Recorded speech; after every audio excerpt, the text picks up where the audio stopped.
Good evening, ladies and gentlemen. This is Brock Beard from LastCar.info, and welcome to Behind the Wall as we sum up the conclusion of the NOCO 400 at Martinsville, where unofficially your race winner is Kyle Larson, and unofficially your last place finisher is J.J. Yaley. I guess really right from the start of it here, I gotta say, I'm not sure how much of a difference we really had in this race versus the Aero package from last year. The spring race at Martinsville was arguably probably the most boring race that we had of the 2022 season, with the next-gen car first rolled out here.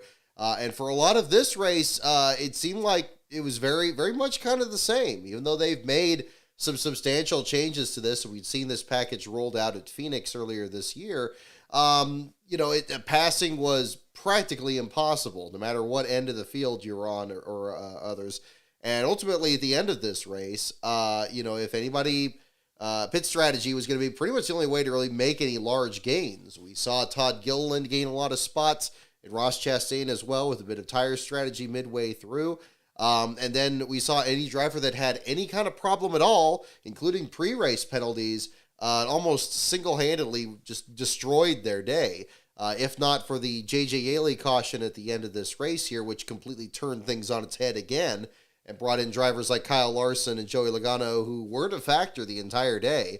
Bringing them back up to the front really had more of an effect on the outcome than anything that was happening with the package here. Got to say, not the most exciting Martinsville race. I think that was inevitable in one respect, because, of course, they were going to show the footage of the Hail Melon over and over again, which they did.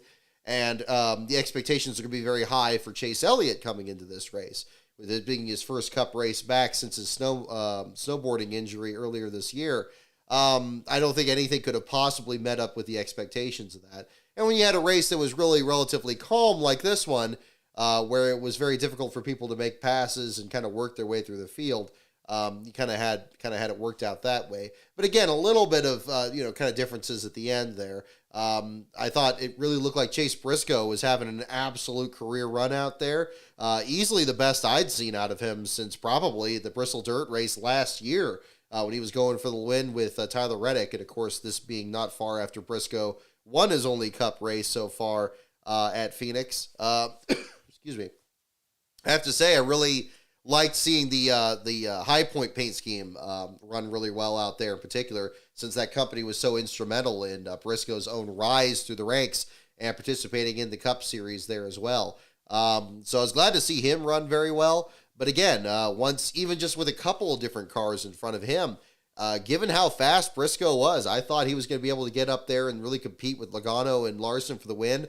But he may as well have been in 25th there at the end of that. Just really couldn't get up there. Still had a decent finish. I think he's got a lot of positives he can glean from this here. But a fifth place finish for him at the end of this race here. His teammate Ryan Preece wins his first career pole in his ninth start of this season. One of the first races that Preece made in his earlier career was, in fact, the Joey Logano and Matt Kenseth wreck in 2015. If you actually look at the replays of that wreck, there's a 98 car that's sitting at the very end of pit road that's about to get back out there. That was a Premium Motorsports entry. That was one of Preece's first starts. I believe his first was at Loudon, since he had a modified background. But he was also entered in that particular race. And so he goes back, quite a bit further than now with this full-time deal here with the Stewart-Haas team. But really disappointed that he couldn't be able to come back from that pit road speeding penalty. I don't blame him at all for kind of gunning it off pit road and really trying to get the best run he possibly could. But unfortunately, that cost him. And we didn't see him be really much of a factor the rest of the race after that. Kind of reminiscent of kind of what happens at the Atlanta Superspeedway now, where if you have even the slightest problem out there, the margin the margin of error is so thin that you just can't work your way back up there. And again, if the Yaley caution didn't happen when it did, we would have seen an entirely different group up front. Probably Briscoe would have cruised to the end of this one there, but it certainly didn't turn out that way. That was kind of a different kind of situation from that at the same time here. But again, your race winner, Kyle Larson, pulls off the victory, his first at Martinsville, which is surprising given the fact that, of course, he's been with Hendrick a few years. He really wasn't part of that dominant championship run he had in 2021, but actually kind of getting some good performances there. And they were right to correctly bring up. I like that there was a lot of history that was at least brought up during this race, whether it was the Dogwood 200 finish there with Richie Evans and Jeff Bodine, or of course, the story of how Hendrick almost folded before Jeff Bodine won this very race when it was a 500 lap race in the spring of '84. Cool to see the number 5 car win in that respect there, even if it wasn't under necessarily the most exciting or dramatic of circumstances here. Larson now with his first grandfather clock, winning here over Joey Logano. Truex coming back from a lap down and being completely out to lunch in the 3rd spot. Really behind that is kind of where you look at some of the drivers that actually were kind of more or less consistent for at least the second half of the race. Denny Hamlin, Chase Briscoe, and Eric Almirola were very strong for a lot of this event here. Really looked like any one of them could pull off the win here, even though between the 3 of them, Briscoe certainly led the most laps of that group. Ricky Stenhouse, Bubba Wallace, and Chase Elliott rounding out the top 10 were another of the drivers that kind of cycled back up towards the front.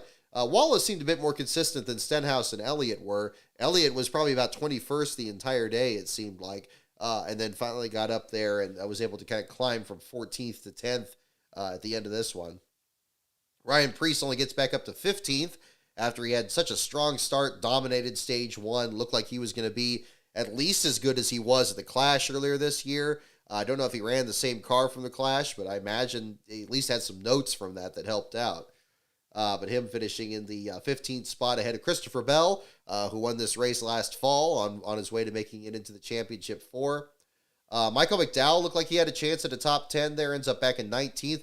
Kevin Harvick looked like he was on his way to a top 5, if not a win, to kind of come back from the misstep that happened over at Phoenix. But he ends up having to settle back in the 20th spot, excuse me, just ahead of Kyle Busch. Tyler Reddick in the 22nd spot was in the top 10 for a lot of this, ends up well back in the order. William Byron apparently had some kind of an engine issue towards the end of the race, finished in 23rd, just ahead of Brad Keselowski. 24 cars on the lead lap in the finishing results here. Looking a bit further back here, Austin Cindric, kind of surprised he wasn't able to kind of bounce back from the issues he had at the beginning. He got ratted out of the groove by Eric Jones and kicked up into the high lane, and then really wasn't able to kind of move back up there again. Excuse me. Driver's not quite able to really recover from this quite well.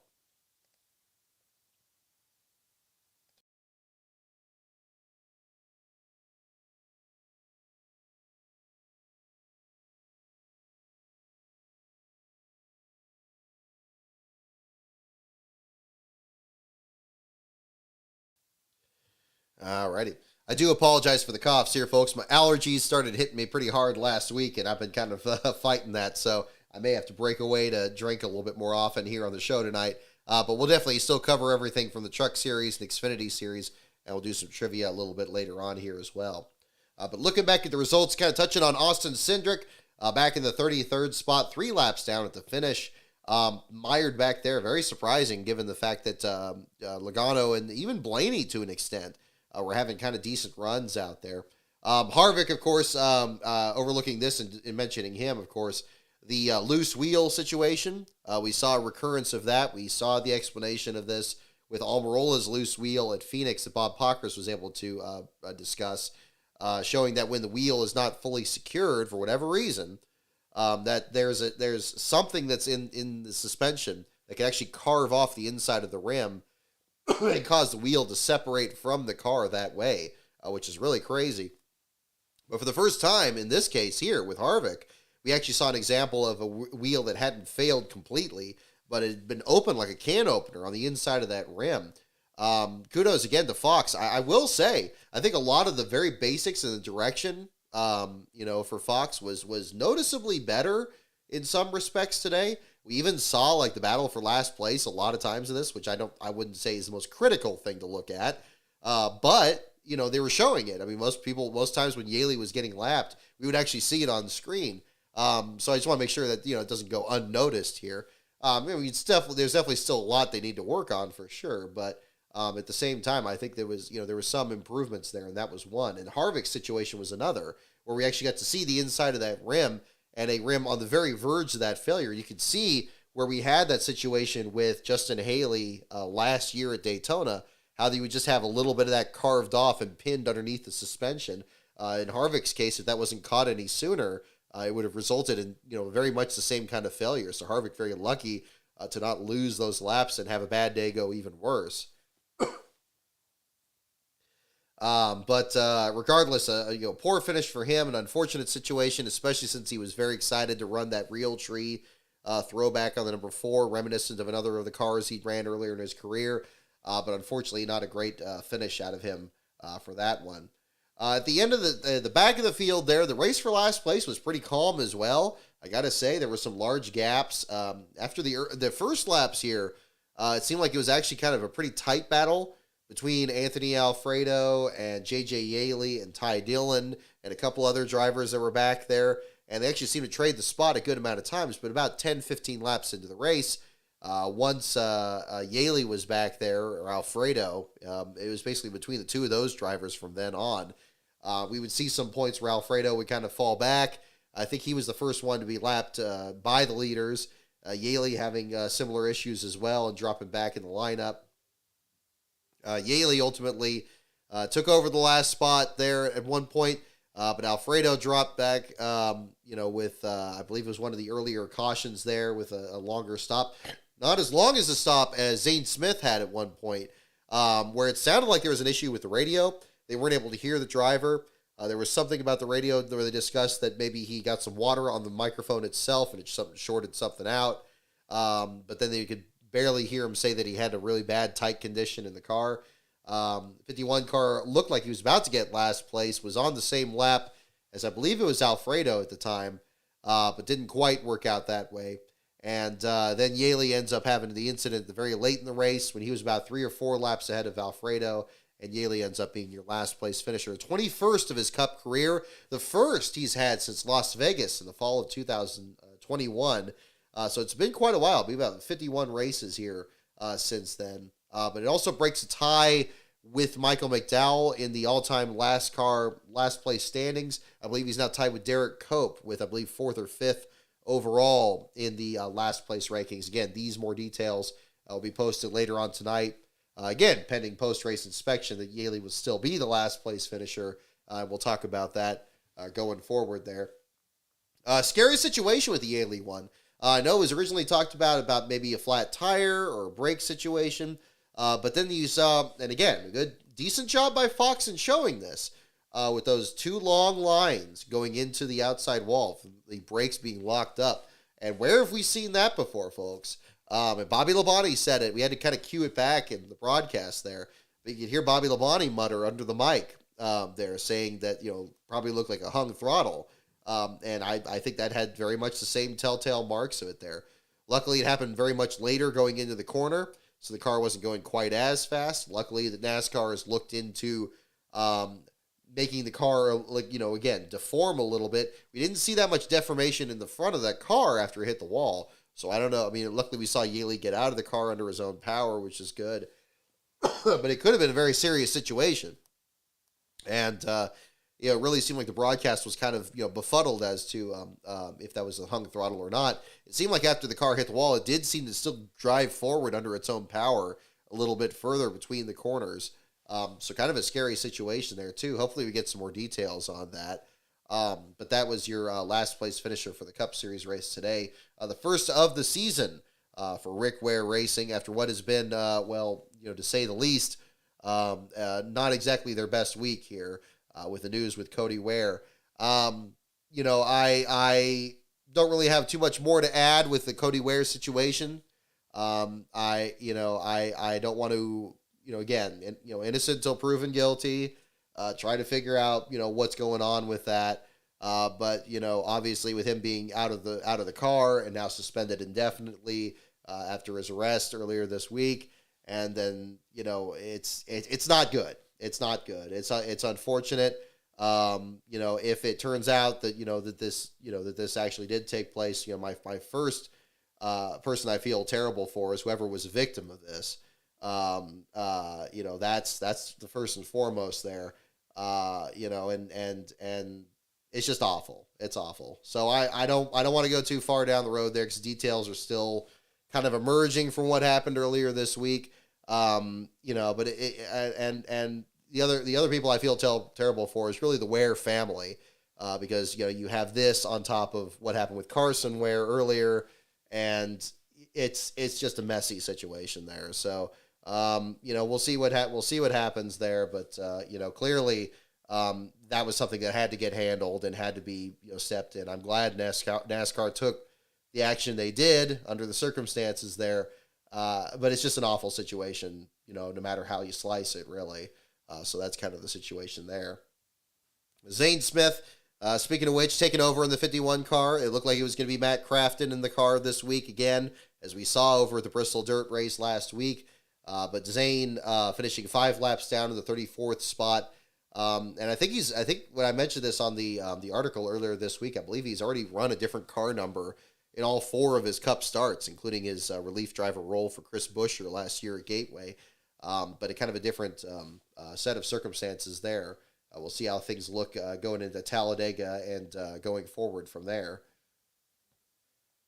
Looking at other results through here, we saw a bit out of Corey LaJoie in this race. This is a track that LaJoie sometimes, every once in a while, has a good run on. Unfortunately, in this particular case here, he ended up being mired back off the lead lap, but did finish the second car 1 lap down. We saw some bumper tag between him and Kyle Busch, which is a bit surprising. Surprising to see Busch back there, although not nearly as terrible of a run as Busch had last year, where he was briefly in last place, losing as many spots as he did earlier in that situation. But LaJoie is still coming home, finishing under power in the 26th spot there. But a race with some comers and goers along the way. I liked that at least we had green flag runs to see things play out. It would have been nice to see a bit more passing and see some drivers falling off and other drivers kind of gain. I think we saw a little bit of that. But again, I think what I was really pleased with, though, is I think the broadcast kind of stepped it up a bit. Excuse me. And I don't know how much of that was the effect of having Bobby Labonte in the booth, because I was asked at one point, what I thought of Labonte, and really I didn't really have too many thoughts, because, of course, Bobby and Terry Labonte are notoriously very quiet, very mild-mannered, individuals in their interviews. But I thought he was fine. I didn't think he was a distraction to the booth. I mean, there wasn't anything he said that I thought was, particularly, really stands out in my mind outside of when he was observing the issue potentially with the stuck throttle there on Yaley's car. But I thought he did a fine job, but I don't know if he neutralized the effect of, Boyer or anything, but it felt like it was much more of a resourceful and historically aware broadcast this time around, which I was very pleased with. I think this is probably one of my favorite Fox broadcasts of the year so far, and I don't feel like I'm exaggerating in that sense. I like that they did it through the field when they had a long green flag run. I like that the pit reporters were providing extra information when they had questions, and it wasn't just like, really vague information. They were like, right on it. I thought they did a good job. It seemed to be humming along a lot better. And apparently they said Artie Kepner, their director, had celebrated the birth of his new child. Maybe that was the effect of it. I don't know. But it seemed like it was much more on point, which I was surprised by. There were still some camera angles, I think, that weren't quite as good. There were still situations that I think could have been, played out a little bit better under the circumstances. But really, when a race like this, where not much happened, and maybe they prepared for this a lot more, knowing that there was a situation with this race last year, and probably thinking that they were going to have a race like that this year. Right up there with the Richmond broadcast, where, again, had another race that had long green flag runs. I feel like they were much better prepared for that race as well. So that's good. I mean, really, 2 out of these last 3, which is unfortunate because right between it was that Bristol Dirt race last week, where they would say, oh, there's all kinds of action happening, and the director was just kind of caught sleeping and not showing any of it. So I think that was a little bit of a positive angle there to kind of look at the same time. Let's see here.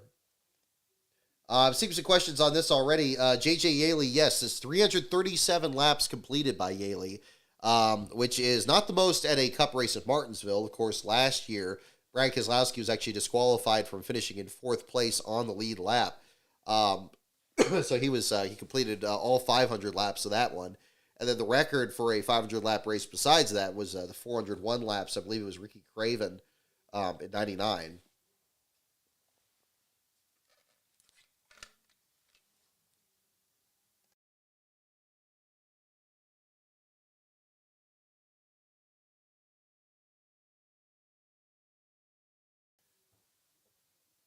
So yeah, so like a little bit different there between the different drivers.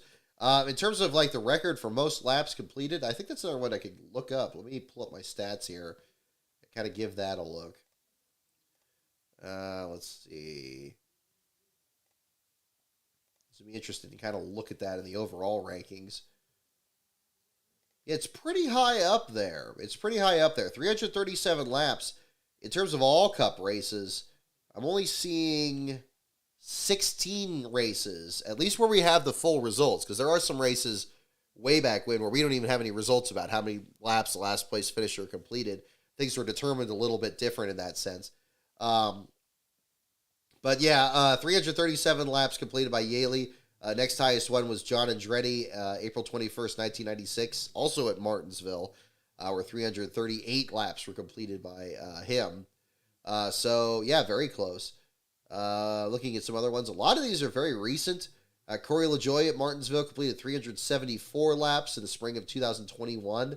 So things have been kind of trending that direction for quite a while. A lot of these races are Richmond and Martinsville races that I'm seeing here. A couple Bristol races, and I see one Charlotte race as well, which is, of course, Jimmy Johnson's disqualification for the 600, where he completed 405 laps on the lead lap and was disqualified from that one. So yeah, so it was very rare. I mean, it was interesting. Not every time when you have a race where you have like very low attrition and a very difficult circumstance where drivers don't fall out of the race, very rarely does it create a situation, where it's you have a driver that completes a whole lot of laps. You would think that this would be a race where you had a lot of people spend time in the garage area, but really nobody was in the garage in the Cup race until Yaley's car was wrecked out, and then it took a very long time for them to tow it back to the garage for some reason. So kind of a bizarre situation. So really, he was the only one back there. This would have been a very challenging one to track in person. Although it kind of reminds me of the All Star race in 2021, where basically you just had to watch the back of the field go by every time and see if anything different was going to be happening. But and I think the how few laps he lost actually before the incident really again shows how difficult it was even to negotiate lap traffic. That would have been interesting to kind of understand that from the race leaders as well. But regardless, that's kind of the situation there on that front. Oh yeah, drinking Heinz ketchup. Yeah, I'm sure you guys noticed my water bottle label here. So I did get this ketchup label here off Amazon years ago.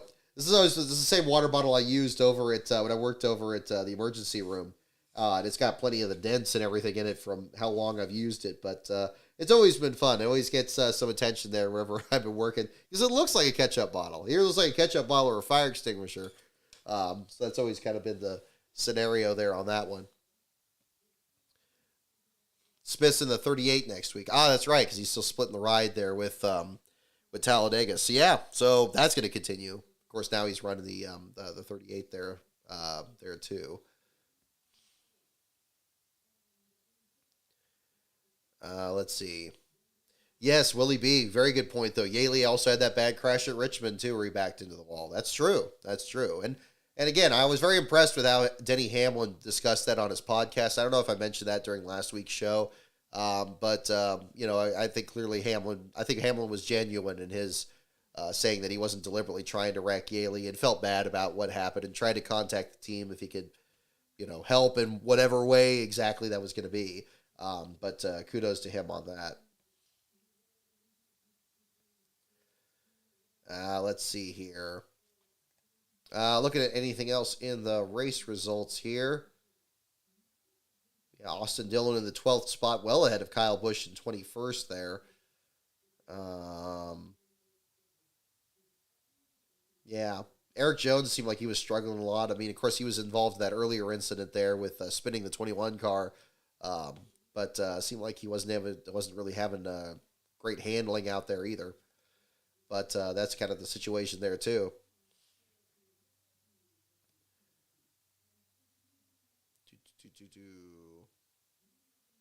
Try Tabasco hot sauce. Yeah, that would work too.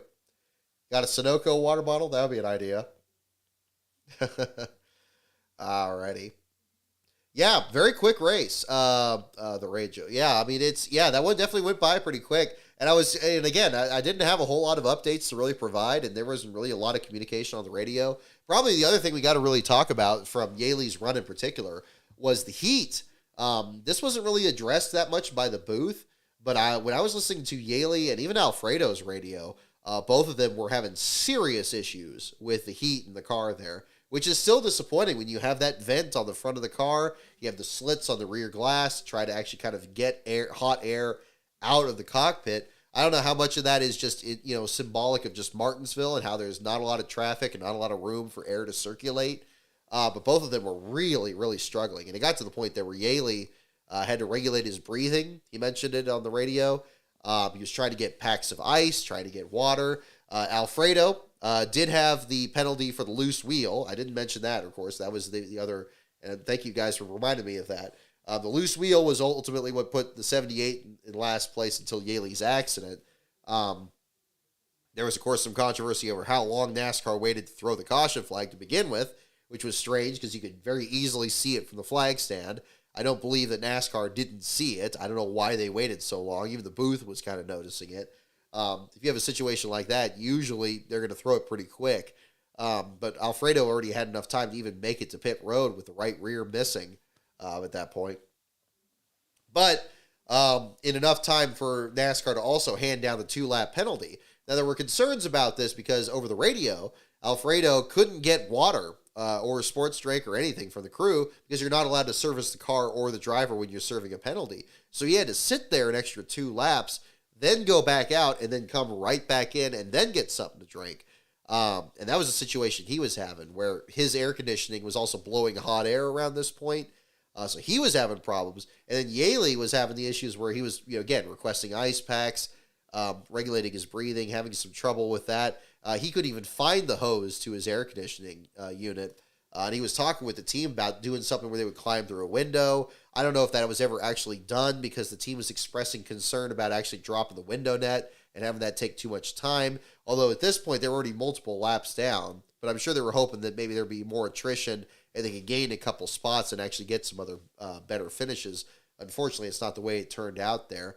But I'm sure, as much as Yaley hated to wreck out there that race, especially how hard of a hit that was, there was probably a little bit of relief there to get out of that car because there was no talk about relief drivers. I didn't hear any, at least, from both Alfredo or Yaley, but both of them were struggling a lot. I don't know if how much of that was going on with other teams out there. We saw footage of Chase Elliott getting out of his car, that he looked exhausted as well, that he had to fight really hard to get that top 10 finish. Maybe we'll hear more about this going forward, or maybe you guys have already heard it if you watch the post-race. But that was a big concern. It's kind of, hard to think about that because, of course, we had a lot of issues with rain this weekend, and it seemed like, we we're going to have almost kind of blustery weather this weekend. But very much the opposite, though. Very, very hot out there for this Sunday race here, and it was very much felt by both your top contenders for the last place battle there between Alfredo and Yaley. Let's see here. Let me get into the Xfinity. We'll get to the Xfinity and the Truck Series races here at the same time and kind of cover that. We've definitely got a lot to talk about from both those races at the same time. Really, overall, I mean, I'm glad. I know there was a lot of controversy. I guess we can start with the Truck Series race here. There's a lot of controversy over the rain tires or the wet weather tires, especially since that was tested at Martinsville before. Even over the radio, there were teams saying, like, look, NASCAR is just kind of starting the race this way so they can actually pat themselves on the back and say, oh, look, we have this great new package. Isn't it great? Even though they only run it for about, 20, 25 laps before they actually had to take the tires off and go back to slicks.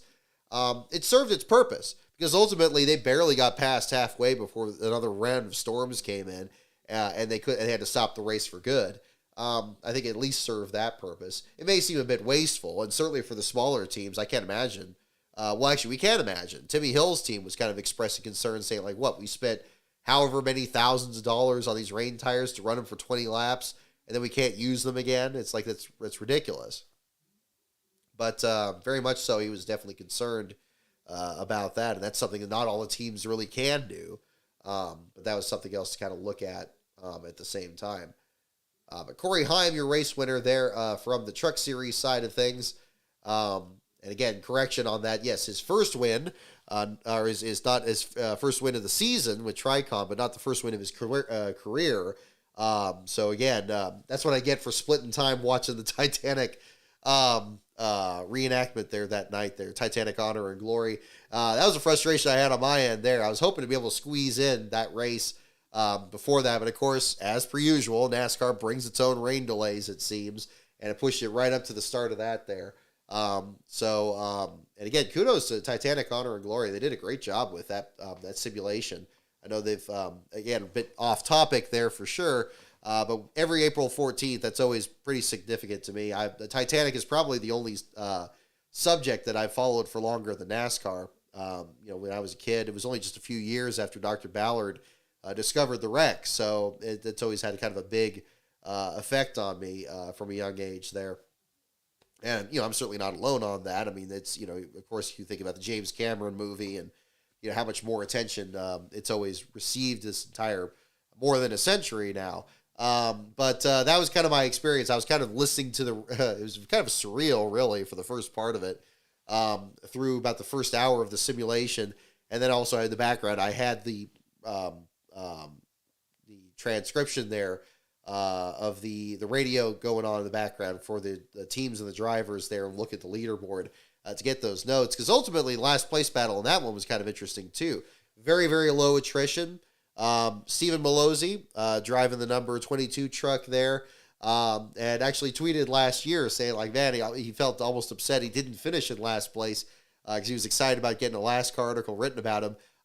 Absolutely changed his mind about that once he had a pretty rough run out there in the Martinsville race. And I appreciate him providing extra context to it, that apparently he was running the back of the field, had an electrical issue that caused his truck to shut down on pit road. But they did manage to get the battery jumped, not replaced, as it first sounded like. Sounded like they were going to replace the battery. But that explains why he was able to get back out there and only lose about 8 laps in total. Unfortunately, the race pretty much ended at that point. This was also the saving grace for Brad Perez, who was back there. He was running the top 20, got beat around by some other drivers there at the end.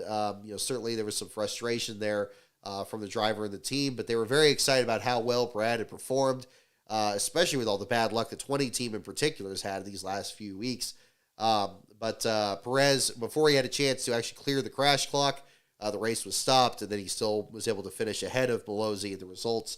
And so that's how things turned out that way. So I ended up having an article on Malozzi there. And very much good. I'm glad that he got a lot of notice after that race, where he tweeted that he left his apartment in the morning, went down to run that race, and then had to haul back over at home because he had to work his next shift at the Outback Steakhouse. That's just such a great story. I mean, have a guy out there that's just very blue collar.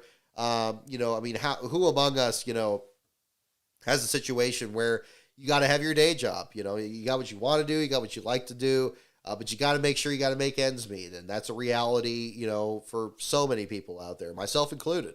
It was cool to see that. I think he gained a lot of fans. He just released some merch last week. I ordered one of his shirts, was happy to do it. But unfortunate that we had to write a last place article about him.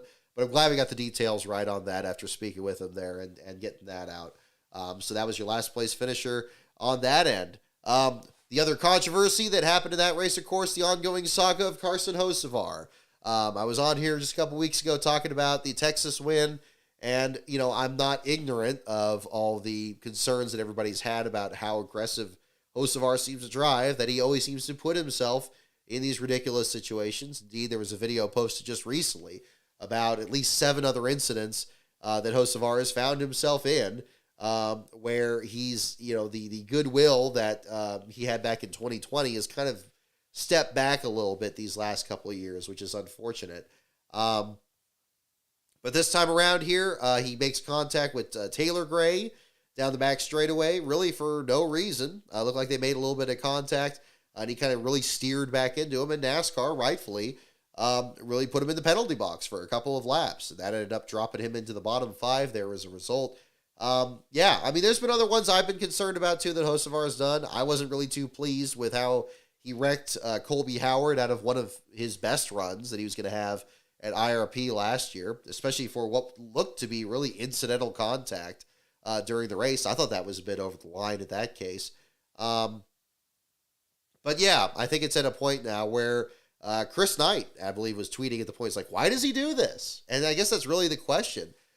You would think he would settle down a little bit after getting his first win. Maybe he'd, kind of reconcile that a little bit. But I got to say, at this point, yeah, I'm not impressed with that either. I think it's unfortunate it's turned that way. I think the broadcasts need to not handle that with kid gloves so much. I think they need to actually kind of really, call him out for this and kind of figure out what the hell is going on there with this kid. Because, if that could happen at, another track where, we got, the trucks don't run Talladega next week, but, any track, it could potentially be dangerous in that situation, or at least, at the very least, just an irritation. Kind of makes me think back to Kenny Wallace's video that he posted recently where he was talking about drivers having a lack of respect and suggesting the Ernie Irvan model from 1991. Just say, shame them. Make a driver go up in front of the drivers' meeting and apologize publicly. Irvin famously had to do that in 1991 when he had a whole series of incidents from 1990 and the first part of 91 where he did it before the Talladega race. And then ultimately in 1992, he was involved in another big accident in the 500, forcing a 3-wide battle and having a big wreck down there. But people knew about it, and it gained some attention there. And incidents like that became at least a little bit more rare with Irvin going forward from there. But maybe that's something to look at. And maybe that's something where, a driver like Hocevar, it could be something that they may have to handle looking forward there. But Malozzi, your last place finisher, Brad Perez, Carson Hocevar, Mason Massey, and Lawless Allen rounding out the bottom 5. The race stopped 76 laps short of the finish because of rain. Heavy thunderstorms rolling the area. Really got to say, I love the footage they showed of the clouds rolling in at the track. That was very impressive, and showing again the importance of having a lightning clock out there. That looked extremely close to the track there. So as much as irritating as it could be to have the lightning clock, especially when there's no rain falling, and then rain does fall, and then you get a delay on top of a delay, the alternative just isn't fathomable anymore. You can't have a situation where you have fans that are out in a dangerous situation. We were at Darlington in 2019 when they had the hurricane coming out to the track there, and had to seek shelter during a lot of that event as well because you had storms that were rolling through. So that's another one to look at. G2G Racing had a decent finish out there, 24th place finish for Memphis Villarreal in that. This was, in fact, the same race that we saw Caden Honeycutt make his first Truck Series start for G2G. Unfortunately, in Honeycutt's case, he ended up involved in an early wreck that dropped him at the back of the field. But Villarreal getting a 24th place run, certainly a nice turnaround for that team after they had the issue with a clutch plate issue at the Bristol Dirt Track that kept their truck from running that race at all. But a decent finish for them. Connor Jones in his Truck Series debut, finishing in the 18th spot with the team that Joey Logano won with last week. Looking at other runs here, Matt DiBenedetto in the top 10. Taylor Gray coming back for the contact with Carson Hocevar to finish in the 8th spot. Let's see, looking at other competitors through here. Colby Howard, the top 20. Chris Wright, the top 20. Yes, this was before the race was over. Would this have stayed the same by the end? Probably not. But again, everybody was working under the same circumstances there, and I think still having a decent run out there. So definitely ones to mention at the same time. This leads us to the Xfinity Series race. John Hunter Nemechek, like Zane Smith at COTA, sets his car on fire and celebrating. I think it really does require further discussion about those rear mud flaps, and if they really do need to be there. Imagine if that's a situation that happens during a race and not a victory celebration. Kind of a crazy situation. I know the visuals are cool. I think it was NASCAR Chasm pointed out pretty much anybody that took a picture of that is probably going to win an award immediately just on the visuals. But a dangerous situation. They got to really re-examine, why on earth you got to have those mud flaps and why they catch fire so easily.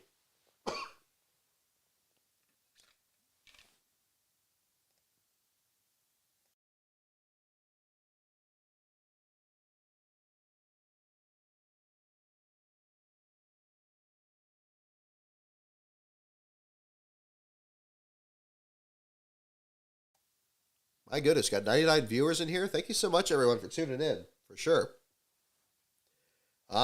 Still covering on the Xfinity Series race here, just kind of starting that.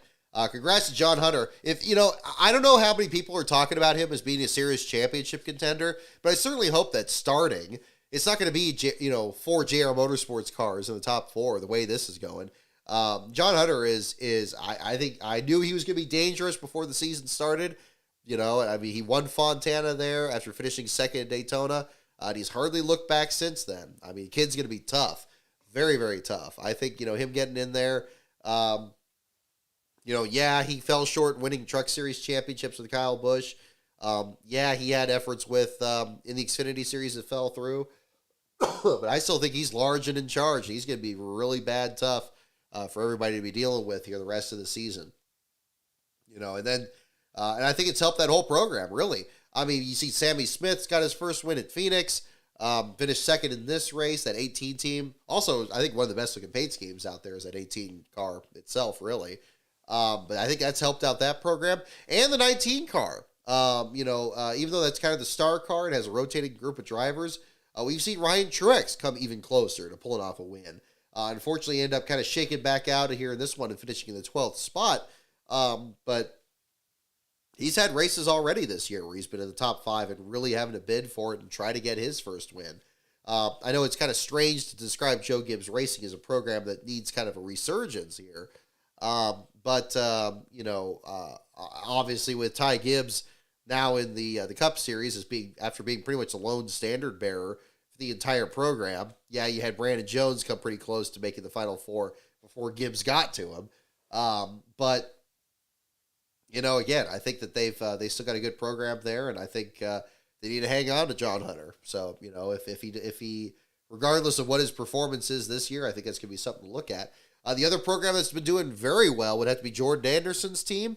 Parker Retzlaff with the 4th place qualifying run, fantastic job for him, and ultimately finishing just a couple spots ahead of his teammate Jeb Burton, who came from 31st all the way to finish 14th. Great run for that team. I think both programs have really picked things up. Yes, Retzlaff had a bad run at Las Vegas from a couple weeks ago there, but that's been about it. Other than that kid is every bit as good as he was with RSS Racing. We're not seeing as many top 10 finishes necessarily, but he's definitely in that kind of thick there where he's just kind of on the very verge of being a real threat for top 5s and potentially victories there. You just got to get through a lot of really fast and well-heeled cars from JR Motorsports, Joe Gibbs Racing to get there. But it's certainly within their power. And with Talladega coming up next week, who knows what's going to happen from there. Derek Kraus, fine showing for him with a colleague effort. That team's just firing on all cylinders here. Kraus finishing in the 8th spot there, just ahead of Chandler Smith in 10th. Brett Moffitt coming back from an early spin to finish 9th. Kudos to him there and the Kevin Zawinski AM Racing effort there. Really good to see. Patrick Emmerling and Matt Mills both finished on the lead lap in 21st and 22nd. Good effort for the Emmerling-Gase effort after they've had a lot of bad luck, including Joey Gase's wreck in Atlanta, and mechanical issues that have been kind of suffered by both of those teams, really, these last few weeks. But certainly good turnaround for them. Big controversy in this one, I think, would probably have to be the wreck between Ryan Ellis and Joe Graf Jr.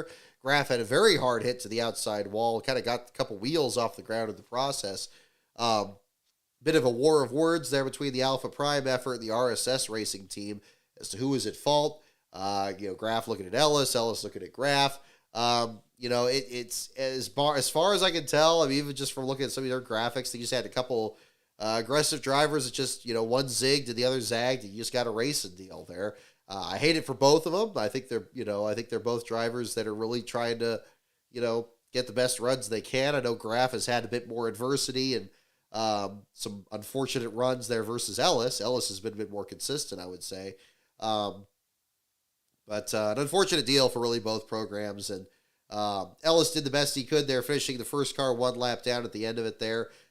Good effort by the Alpha Prime team to get that car piece back together and get it a decent run, at least as far as they could under the circumstances. But your last place finisher in this one, Caden Honeycutt. Second straight year, the Mike Harmon effort, or now CHK Racing, finishes in the last place spot. And just like last year, it was an engine failure in the early laps. With last year, it was Brennan Poole, where his car basically failed just going across the starting line. They ended up taking him out of the race. This one here, overheating issues for Honeycutt, also brake issues, it sounded like, from the radio. Ultimately taking him out after just 83 laps there. Unfortunate deal. That's only 2 starts for CHK this year. Both of them last place runs with different drivers, Dawson Cram and now Caden Honeycutt. Honeycutt coming into this race with so much excitement there after the great run he had, the Bristol Dirt race of the trucks. Seemed to really struggle with the rain tires of the Martinsville race, but it seemed like that was kind of a wash for everyone. But hopefully he gets some other efforts here in the Xfinity series, and hopefully the bad luck that the CHK effort there has had will turn around for him, because it's really rough to see them struggle. I was glad to see Morgan Shepherd at the track, hanging out with Mike Harmon and all of that. That was good to see. And kudos to several people that got some great pictures and video for the action. I want to thank Cameron Tracy in particular for the pictures he shared with me for both the Truck Series and the Xfinity Series race, as well as some videos that were shared. I believe Isaac McKissick was sharing some videos there from interviews with different drivers, including the Kyle Weatherman situation. I want to make sure I believe it was Isaac. Let me make sure I'm crediting the right one here.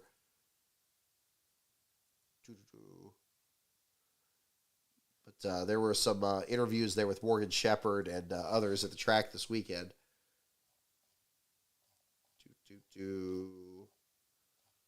And kind of looking through there. Hang on. Where is it? Gosh, it's never the first thing I look up.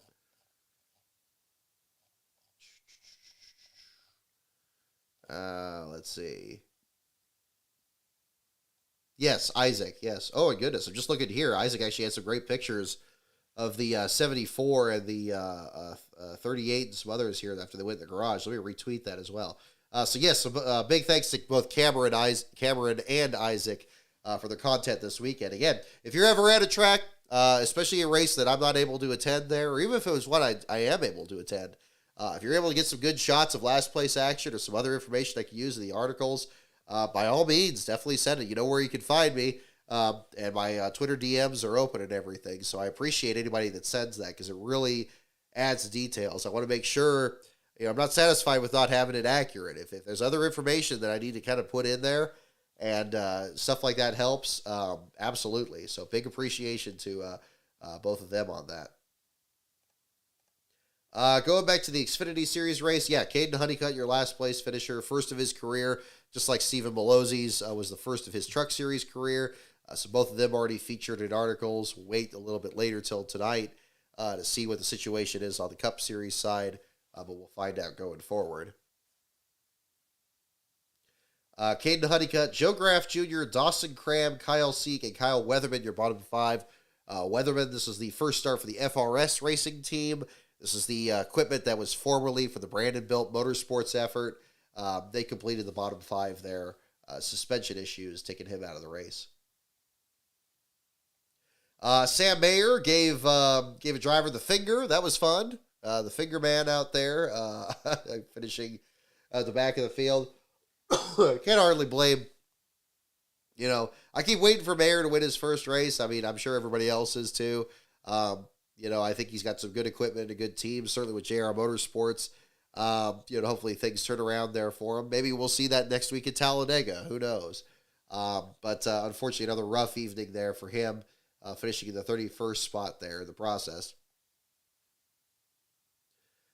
Brennan Poole was another driver that nearly was your last place finisher in this one. The SEM entry for JD Motorsports had a situation there with the brake fluid, loss of brake fluid there, dropped him back in the order, ended up finishing multiple laps down, but actually only 4 laps down actually in this one here, so able to kind of stay up in the order and finished in 29th. Decent salvage of that effort there when it looked like he was going to be in last place easily, but managing to get a good run there and passing Honeycutt and the others. JD Motorsports, another team that really, much like Mike Harmon's program, that's really struggled since 2020. I hate that the Ford team missed the show with Garrett Smithley. Certainly they're going to be looking for a turnaround at Talladega, And then Brennan Poole seems to be having these weird mechanical issues on top of this a little bit more often. But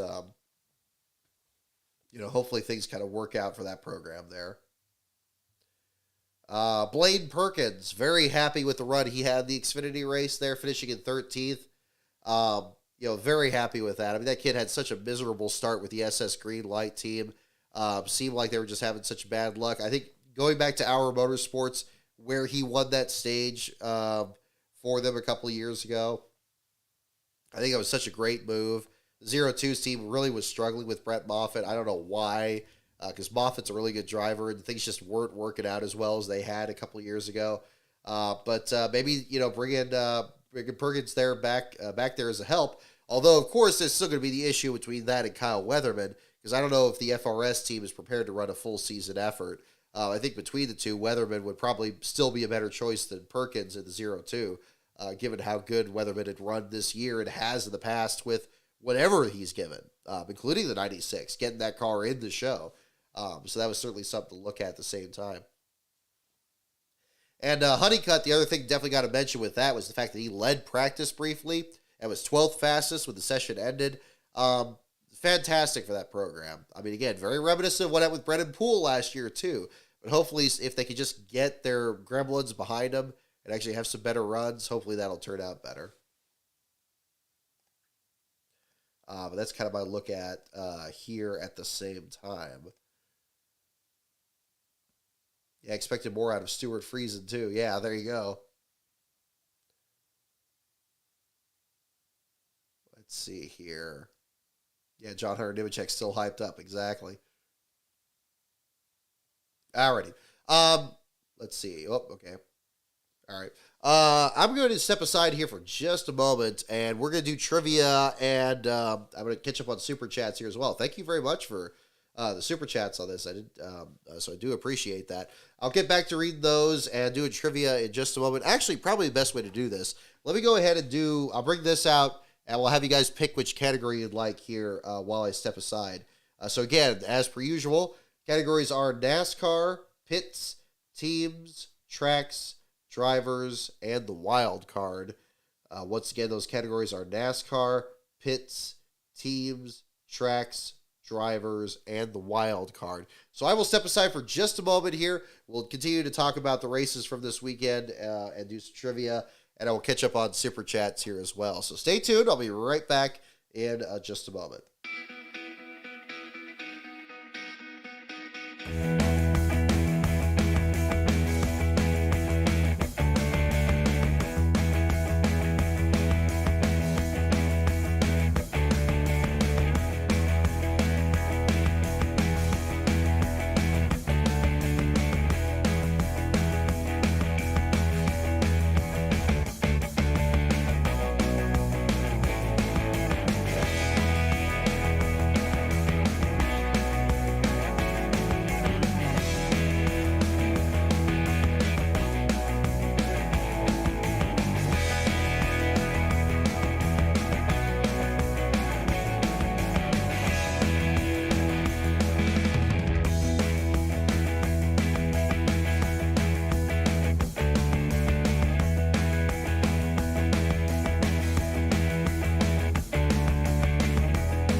Okay, folks, we got a special guest back on the show here.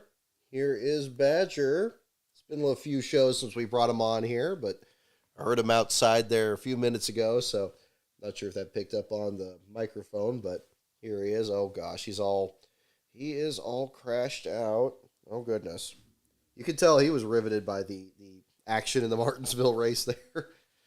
All right, let's see if you gonna be good there. You gonna be good.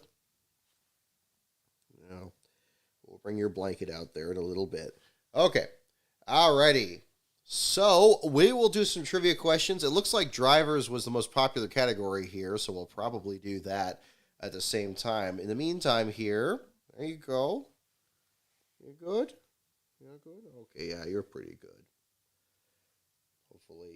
Hopefully he doesn't start climbing on the armrest. He was doing a little bit of that earlier. So we got that.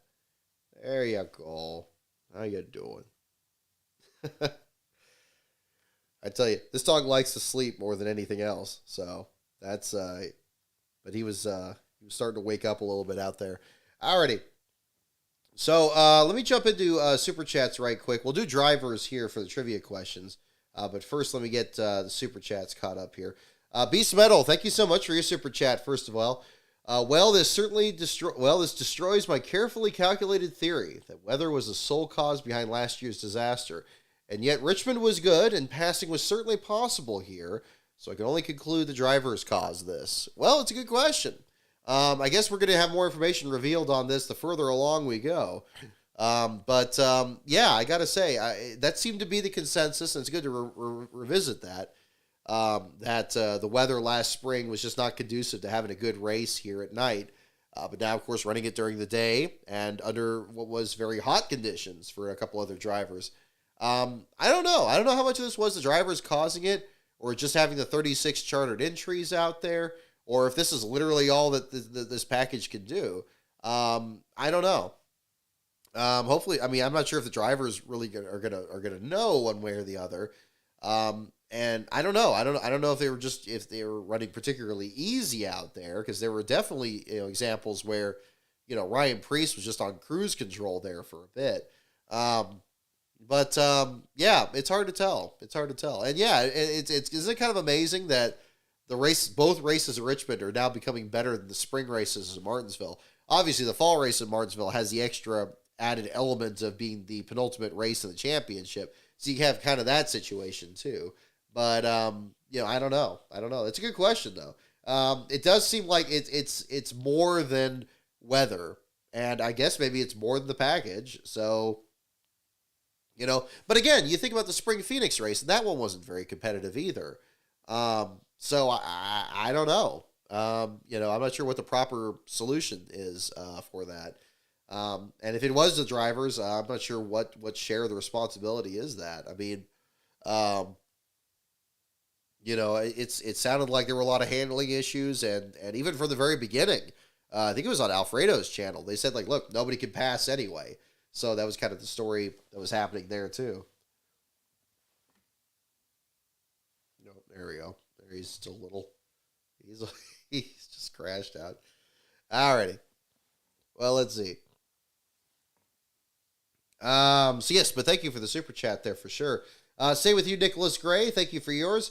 What was NASCAR waiting for with the tires sitting on the track right in front of the flag man? What were they trying to decide there? Very good question.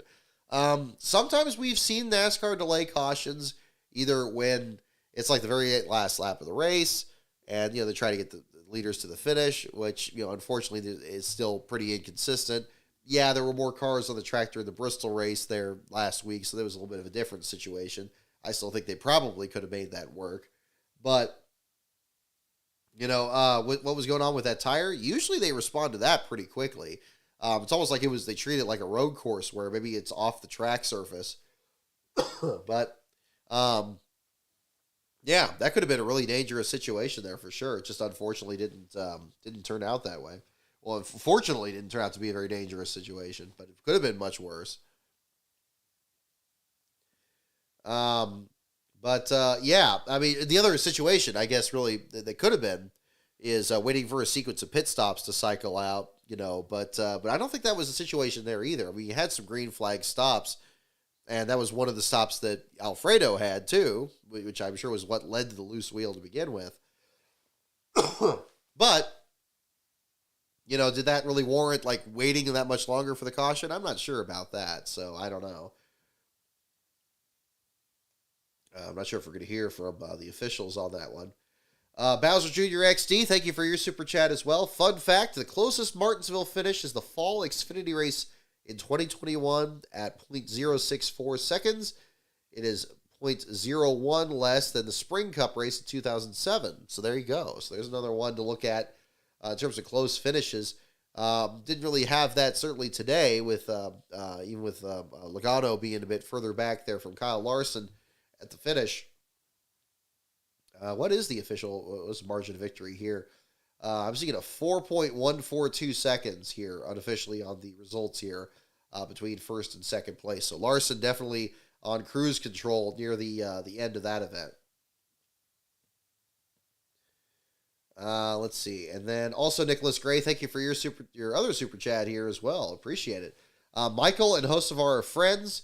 As a friend, Michael needs to shed some wisdom to him because Carson's terrible decisions get him in trouble. Very good point. Yeah, I mean, I wasn't sure if Michael Waltrip's just partial to him, but yeah, if they're friends, then yeah, he needs to kind of take him aside. Doesn't have to make a big spectacle out of it, but it's getting to a point where it's going to have to be an issue. And I know that it's been more of a nebulous issue in the Cup Series where it's just like certain drivers don't show respect. I think Hamlin always seems to criticize Briscoe all the time. But every driver probably has at least one or two of they look at. I mean, obviously, Hamlin and Chastain comes to mind.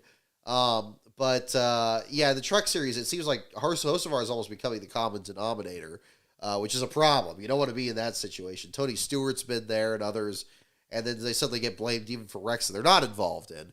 But it's clear that there's a pattern of conduct here. And, as much as I was willing to put a lot of that aside for the Texas win, because I think he has gone through a lot of adversity. And in fact, I nominated him for the Pocono Spirit Award, through the NMPA just recently on that bearing alone. But it clearly didn't get a lot of attention. I think they're being perceptive of the same thing you guys are talking about, which is, of course, him being involved in all these wrecks at the same time. I mean, we'll see how that shakes out. But yeah, if Michael can help with that, would be great. I'm not sure what'll happen behind the scenes, but that's another one to kind of look at. Oh, Badger, jeez, he is out. Oh. Here, let me bring the camera down this way. There he is.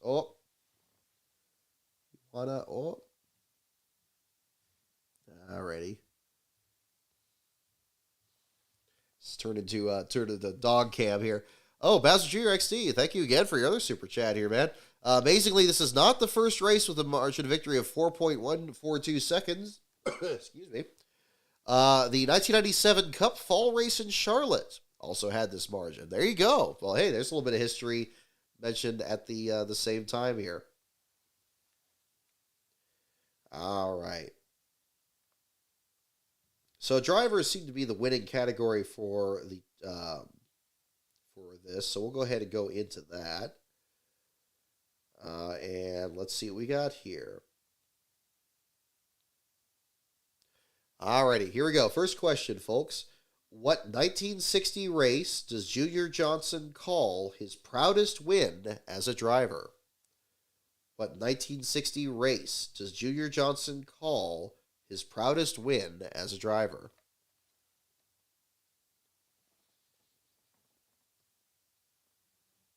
Here, I'll move that. Whoop, there we go. Try to get myself and the dog in the shot here.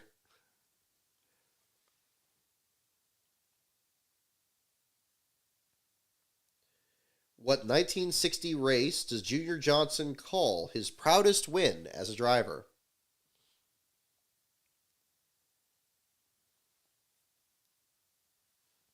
Yeah, the thing with the wheel, I mean, certainly, I think NASCAR owes some kind of explanation as to what they were thinking in delaying the caution that long. Because usually when it comes to loose wheels, they seem to not mess around with that too much. That seems to be the one kind of caution that they don't give themselves a lot of latitude.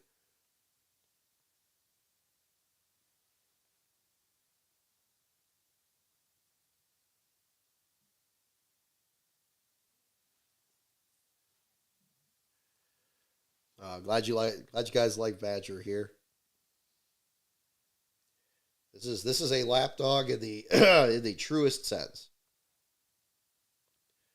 What 1960 race? Fiddle with this a little bit more. Oh, a lot of you guys are getting it here.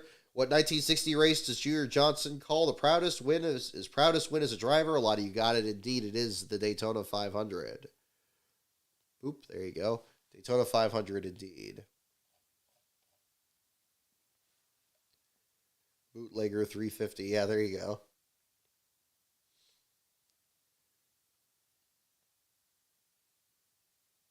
All right, next question. Who became the first non-European world karting champion in 1978? Who became the first non-European world karting champion in 1978?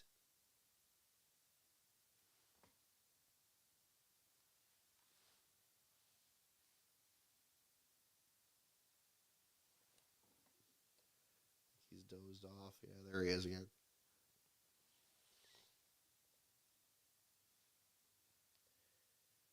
Who became the first non-European world karting champ in 1978? Oh, there he goes. Oh, dear.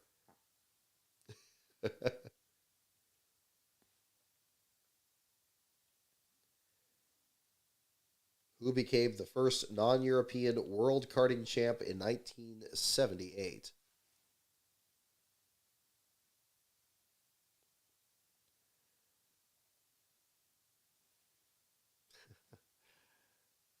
Alrighty. Okay, we got guesses for Sammy Hagar, Bobby Hillin, Lake Speed, Army Hammer. All right, here we go. Who became the first non-European world karting champ in 78? The answer is indeed Lake Speed. Lake Speed is the correct answer.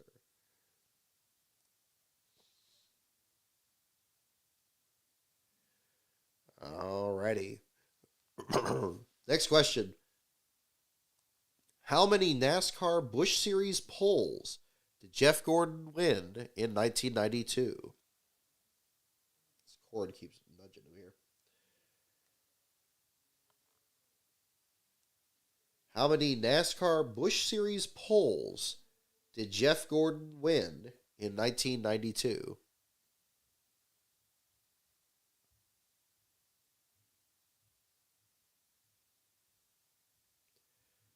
How long until he starts snoring on Mike? Probably not too much longer. Oh, nope, he just woke back up again. Oh, he hears someone at the door. How many NASCAR Busch Series poles did Jeff Gordon win in 1992?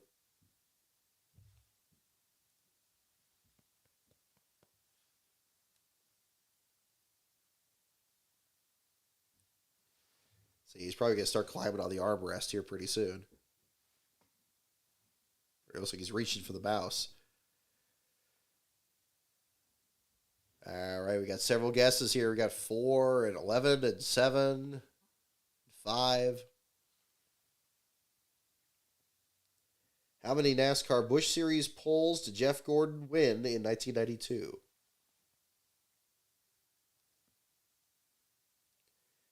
Alrighty, and the answer is 11. 11. My goodness, he was just a machine that year. A lot of you got that one too. Glenn 7000, Bowser Jr. XD, Racing World TV. 11 is indeed the correct answer.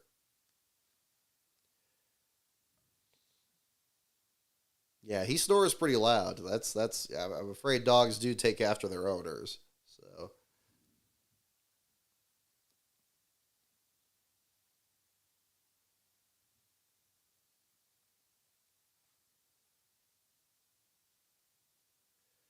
alrighty, next question, folks. What driver placed in the top 10 in 32 of 34 starts in 1954?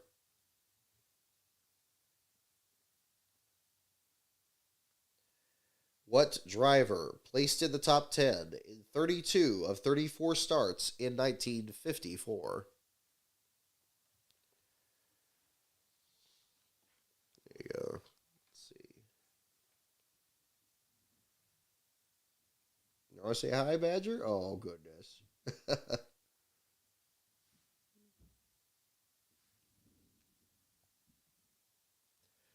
Oh, there we go.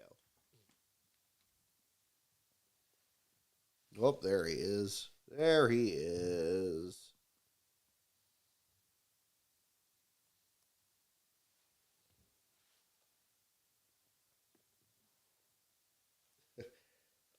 What driver placed in the top 10 in 32 of 34 starts in 1954? That is a question.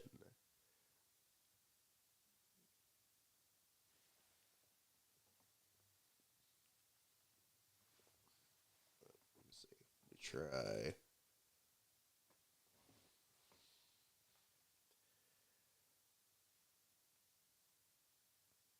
What driver placed in the top 10 in 32 of 34 starts in 1954?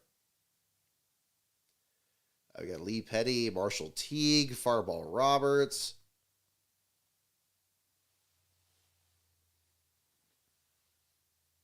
Alrighty. And the answer is Lee Petty. Yeah, Dog Stream, exactly. Lee Petty is the correct answer. And quite a few of you got that one as well. Appalachian Dogs 80, I think you were one of the first ones on that one. Glenn 7000. Philip Bailey. Yeah, there you go. All right, we'll just do one more question here for tonight. Kind of a quicker show here today. Let's see.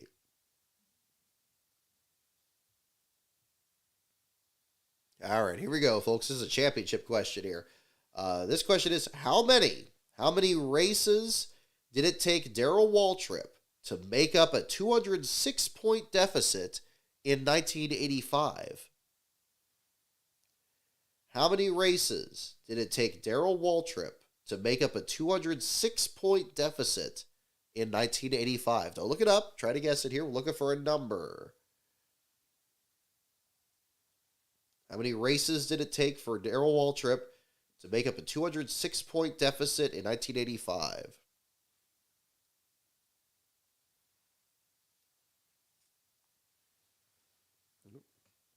The only problem with Badger here is he will slide right off your lap too if he's sitting like just the wrong angle. So you got to be careful because he'll just absolutely go limp. That's kind of his thing. All right. How many races did it take Darrell Waltrip to make up a 206-point deficit in 1985?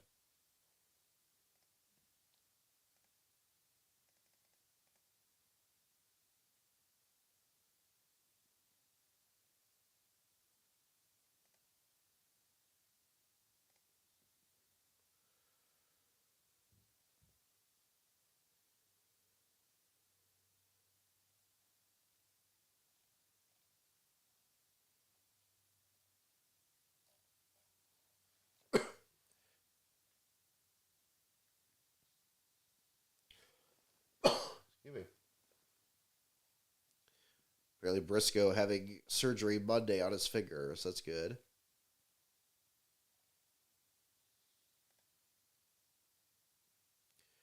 Inspection is clear? Okay, I'm not seeing it here yet.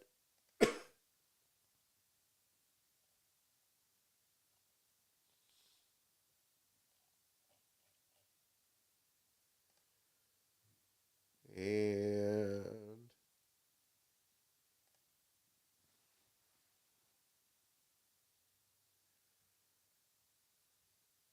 how many races did it take Darrell Waltrip to make up a 206-point deficit in 1985?